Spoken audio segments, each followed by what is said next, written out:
الاستاذ عادل حموده من الانفوجراف اللي احنا كنا شايفينه دلوقتي.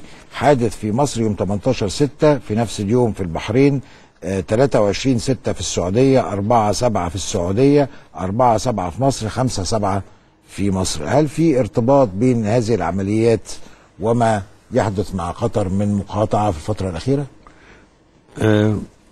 ما اقدرش اعرف، يعني الحقيقه ما عنديش اجابه على الموضوع ده، لكن يعني ما اقدرش اعرف، لكن يمكن التوافق الزمني يقول ان في حاجه ورد فعل، يعني لان بحرين سعوديه مصر يعني. وبعدين ده بيفكرني بانه مؤتمر الدوحه للشرق الاوسط اللي عقد سنه 97 في الدوحه، حصلت بعديه عمليه ارهابيه كبيره في الاقصر. ده اللي كان راح حضره كان رئيس الوزراء وقتها عاطف عبيد، وراح حضروا هناك اعتقد. انا اعتقد ان مصر قطعته. مصر يعني قطعت 97 في الدوحه، ولانه ارتبط بعديها يعني حصل ربط بين اللي حصل في الدوحه واللي حصل في الاقصر في ذلك الوقت. اللي انا عايز اضيفه يمكن لهذه المعلومات حاجه مهمه جدا، وهذا اقول لك ان انا متاكد من هذه المعلومات، ان جزء كبير جدا من كانت هناك معلومات كثيرة جدا بيجري التبادل بينها بين مصر والدول الخليجية المشاركة في مسألة المقاطعة، وقدمت مصر كثير من المعلومات اللي تركت للجوانب السعودي على سبيل المثال ان هو يتابعها ويتحقق منها.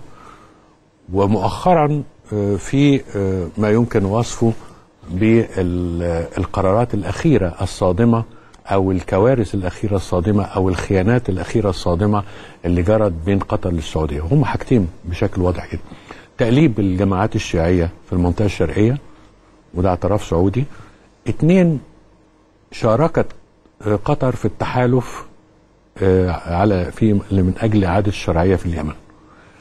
لاحظ السعوديين أنه كتير من المواقع بيجري ضربها، ثم اكتشفوا أن بعض الضباط الجيش هم في الحقيقة ضباط مخابرات قطريين، وأن هم اللي بيبلغوا الحوثيين على الضربات اللي موجودة. ودي يمكن في اعتقادي كانت سبب، يعني إيه السبب، يعني نقطة طفح الكيل زي ما بيقولوا يعني في الموضوع. أقدر أقول لك حاجة كمان، أن هناك تقدير مصري بأنه حجم الخسائر اللي سببتها قطر مساهمة فيها في موضوع الإرهاب ممكن توصل، ورقم الحقيقة ممكن يبقى صادم للناس، ل 300 مليار دولار. وأنه في اعتقادي أن من حق مصر أن تطالب فيما بعد به. الناس هتقول لك ده رقم كبير، لكن تعال نفنطه.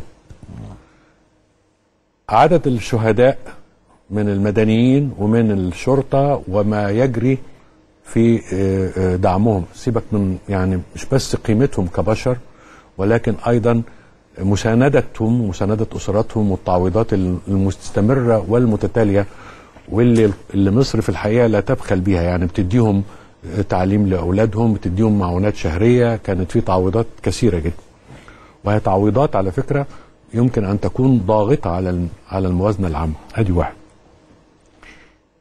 أيضا في طلعات جوية لمدة 24 ساعة على سماء مصر كلها.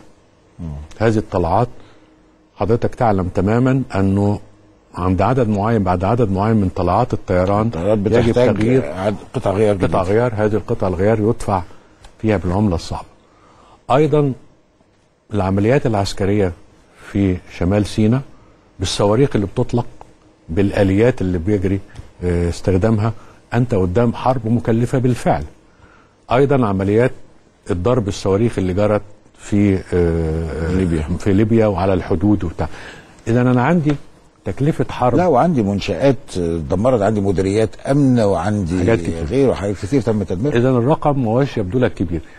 كم في اعتقادك على سوريا أن تطالب به؟ أضعاف. وكم في اعتقادك على ليبيا أن تطالب به؟ أضعاف بالتأكيد. سيبك كمان من أهم، أن عملية عدم الاستقرار في حد ذات عملية مكلفة، لأنها تعوق عملية الاستقرار والتنمية. أكيد.